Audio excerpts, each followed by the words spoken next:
31 दिसंबर 2011 का साल हमें दिखता है। एक 30 साल का जवान पार्क में एक बेंच पे बैठता है। वो इंतजार कर रहा है बारिश का, और वो भी दिसंबर के दिन जब बारिश गिरने की संभावना ना के बराबर होती है। फिर भी वो इस आशा में उस बेंच पे बैठा है कि शायद आज बारिश गिरे, जिसका वो सालों से इंतजार कर रहा है। वह बड़ी तमन्ना से आसमान की ओर देखता है जहाँ बारिश की कोई संभावना नहीं नजर आती। और यहाँ से मूवी फ्लैशबैक में जाती है। यंग हो हाई स्कूल में पढ़ता है और वो 2 बार फेल हो चुका है। मैथमेटिक्स उसके दिमाग में नहीं जाता। वैसे तो वो बुद्धू नहीं, मगर न जाने क्यों पढ़ाई से उसे कोई खास लगाव नहीं। इसके बावजूद वो हर दिन हाई स्कूल अटेंड करता है। उसका जिंदगी में कोई गोल नहीं, कोई ड्रीम नहीं। उसे आगे जाके क्या बनना है उसे पता नहीं। बस वह जिंदगी जी रहा है या गुजार रहा है। हाई स्कूल में उसका कोई दोस्त नहीं। रोज अकेले हाई स्कूल जाना, लेक्चर अटेंड करना और घर आना, बस यही उसका काम हो चुका है। उसके स्कूल टीचर का भी यही कहना है, अगर पढ़ाई में मन नहीं लगता तो किताबें खिड़की से बाहर फेंको और बाहरी दुनिया में जाके वह सीखो जो तुम करना चाहते हो। एक दिन स्कूल के बाहर एक ठेले पे नाश्ता करते वक्त उसके हाई स्कूल की एक लड़की उसके पास आती है। उससे जबरदस्ती पहचान बनाती है और यंग के पैसे से मुफ्त में खाती है और चली जाती है। यंग सिर्फ उसकी ओर देखता रह जाता है। उस लड़की का नाम होता है सुजीन। मगर देखते देखते दोनों में दोस्ती होती है। शायद दोनों की सोच एक ही हो। मज़े की बात यह है कि वह भी 2 साल से फेल हो रही है। यंग का सीधा साधा स्वभाव देख के सुजीन यंग की ओर अट्रैक्ट होती है। यंग के पिता का लेदर का बिजनेस है, वह लेदर बैग बनाते हैं। यंग का भाई चाहता है कि वह बिजनेस बेच के शेयर में इन्वेस्ट करे, मगर उसके पिता उसे सीरियसली नहीं लेते। यंग का भाई उसके बार बार स्कूल में फेल होने की वजह से उससे नफरत करता है। उसका मानना है यंग अपने पिता का पैसा बर्बाद कर रहा है। ऐसा नहीं कि यंग की जिंदगी में कुछ नहीं, उसकी यादों में अभी भी सुयोन है, जिससे उसकी मुलाकात एलिमेंट्री स्कूल में हुई थी। दरअसल स्कूल के रेस कंपटीशन के दौरान यंग बीच रेस में ही गिर जाता है और उसके हाथ पे चोट लगती है।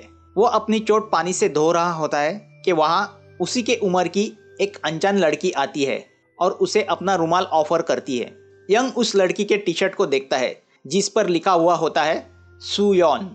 जो ऑपोजिट टीम की होकर भी यंग के प्रति जो अपनापन दिखाती है, उससे वह यंग के दिल में अपनी एक जगह बनाती है। और शायद यंग वहीं पे अपनी जिंदगी की सबसे बड़ी गलती कर बैठता है। उस मासूम उम्र में वह अनजाने में सुयोन को चाहने लगता है।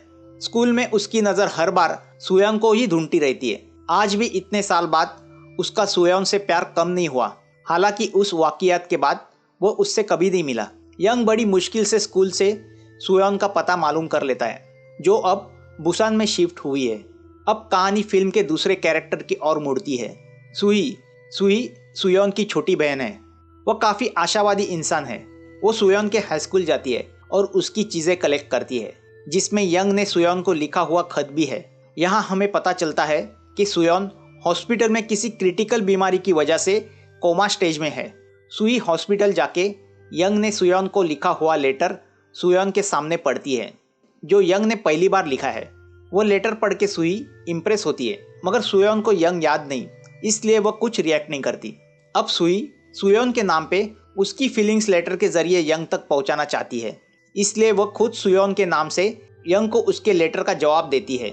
मगर वो लेटर में एक कंडीशन डालती है कि मैं तुम्हारे लेटर का जवाब तो देती रहूंगी, मगर तुम मुझे ना कोई सवाल करोगे ना मिलने की जिद करोगे। खत देखकर यंग बहुत खुश होता है, मानो उसके जिंदगी में खोया हुआ प्यार फिर से लौट आया हो।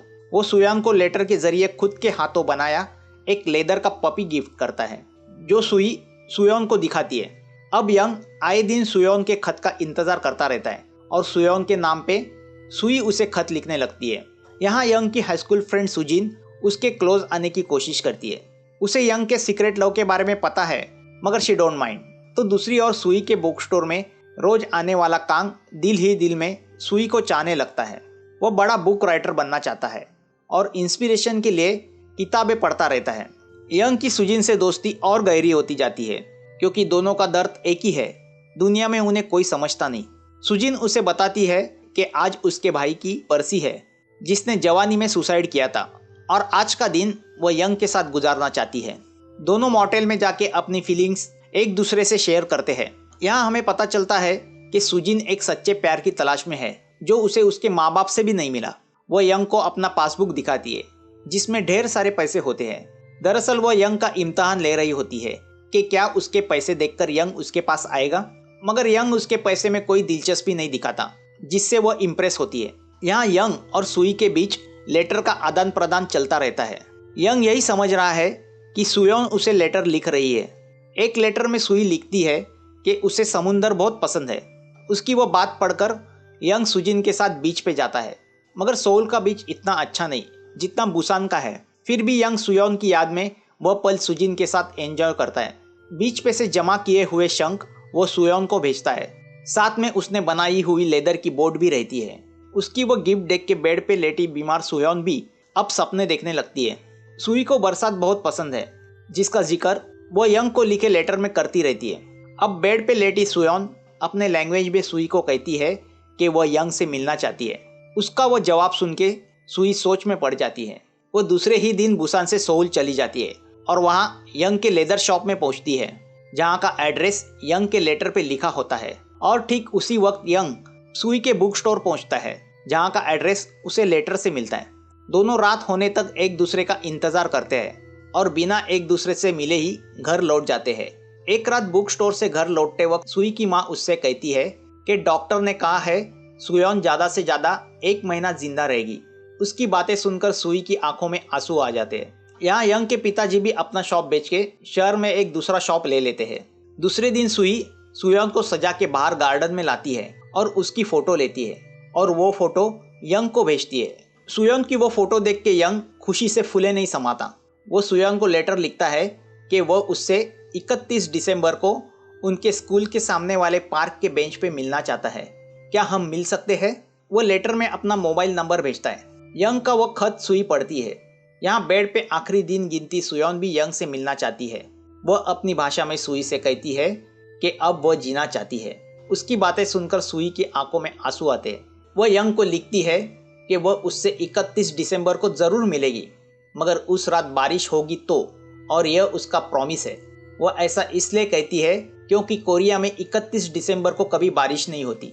यानी एक तरह से वह यंग से कहना चाहती है कि इस जन्म में हमारी मुलाकात पॉसिबल नहीं। यहाँ एक दिन कॉन्ग सुयोन को मिलने हॉस्पिटल जाता है, जो अब सुई का फैमिली फ्रेंड बन चुका है। वहाँ उसे पढ़ा यंग का लेटर दिखता है। वो उसे पढ़ता है और जान जाता है कि यंग सुयोन को चाहता है और सुयोन के दिल में भी यंग के लिए फीलिंग है। तो वो लेटर पे लिखा यंग का फ़ोन नंबर लगाता है और फ़ोन सुयोन के कान पे लगाता है। दूसरी ओर यंग पहचान जाता है कि वो सुयोन का फ़ोन है। वो बहुत खुश होता है। उसकी बातें सुनकर सुयोन की आंखों से आंसू आते हैं। यंग सुयोन को प्रॉमिस करता है कि वह 31 दिसंबर को उसका पार्क में इंतज़ार करेगा। सुई की माँ एक दिन कॉन्ग के सामने सुई की और उसकी शादी की बात निकालती है। दरअसल कॉन्ग भी सुई को चाहता है, मगर वह अपने दिल की बात सुई के सामने नहीं रख पाता। रात को सुई के साथ लौटते वक्त वह अपने दिल की भावनाएं सुई के सामने रखना चाहता है, मगर सुई की बातों से वह जान जाता है कि सुई के दिल में उसकी जगह सिर्फ एक दोस्त की है। वह सुई से कहता है कि आज के बाद वह कभी बुक स्टोर नहीं आएगा। तो दूसरी ओर यंग सुजिन से कहता है कि वह जल्दी ही कॉलेज छोड़ रहा है। उसकी बातें सुनकर सुजिन शॉक होती है। यहाँ सुयोन भी यंग ने भेजी हुई लेदर की बोट हाथ में रख के उसके मिलने के सपने देखते हुए दम तोड़ देती है। डॉक्टर ने सुयोन को 1 महीने का वक्त दिया था, मगर प्यार में मिलने की आस ने उसे 1 महीने से ज़्यादा दिन जिंदा रखा।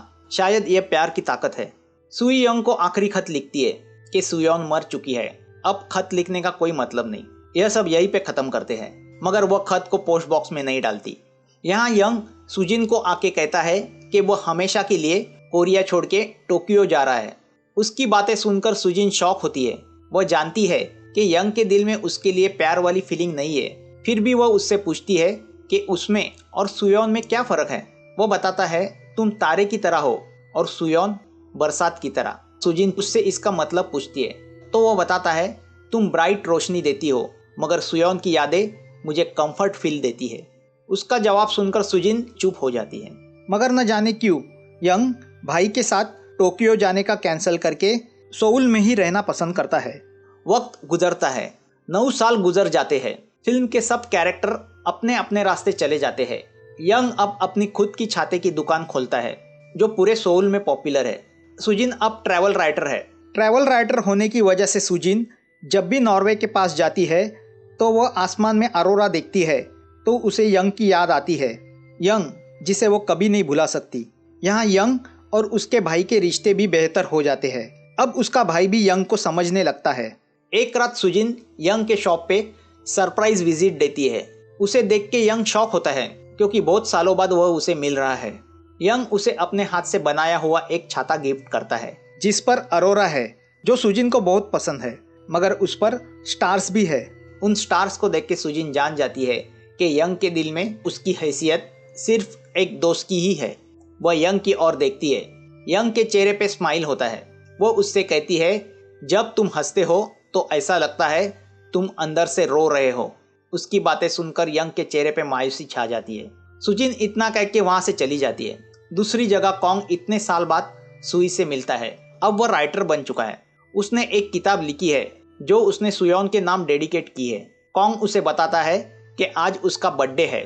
सुई मन ही मन सोचती है कि काश आज सुयोन जिंदा होती तो वह उसके साथ सेलिब्रेट करती।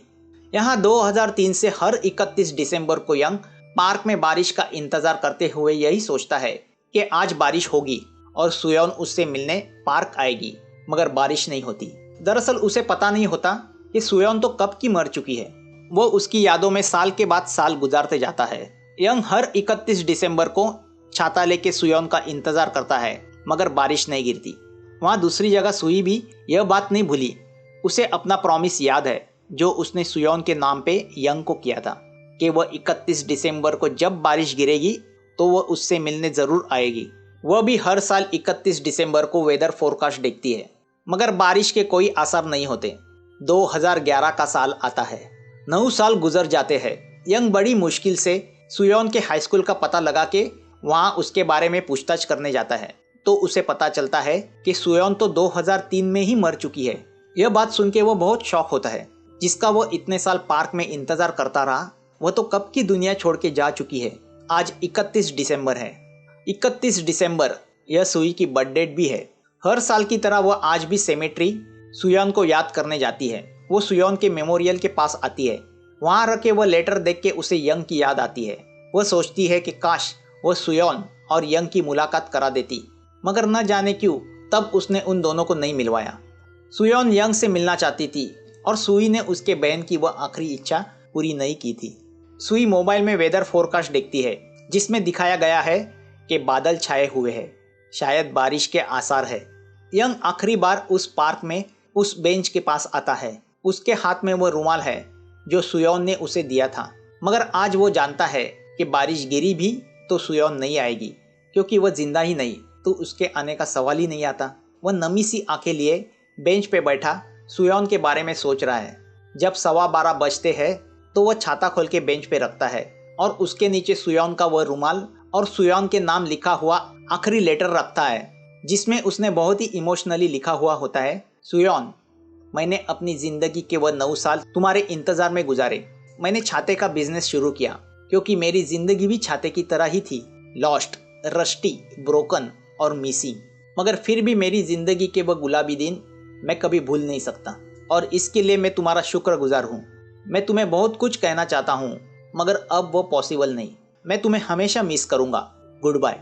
इतना कह के वो पार्क से निकल जाता है। वहाँ दूसरी ओर सुई रोड के एक इंटरसेक्शन पे अपनी गाड़ी रुकाए हुए है, जहाँ एक रास्ता सोल पार्क की तरफ जाता है तो दूसरा बुसान उसके घर की तरफ। आज न जाने क्यों वो भी चाहती है कि बारिश गिरे और वह उसका प्रॉमिस पूरा करे। सुई की आंखें नम सी हो जाती है। यंग रास्ते पे अपने घर की ओर चल पड़ता है। अब उसकी जिंदगी खाली हो चुकी है, ना किसी का इंतजार, ना किसी का प्यार। वो यही सोच रहा है कि उतने में आसमान से बूंदें टपकने लगती है।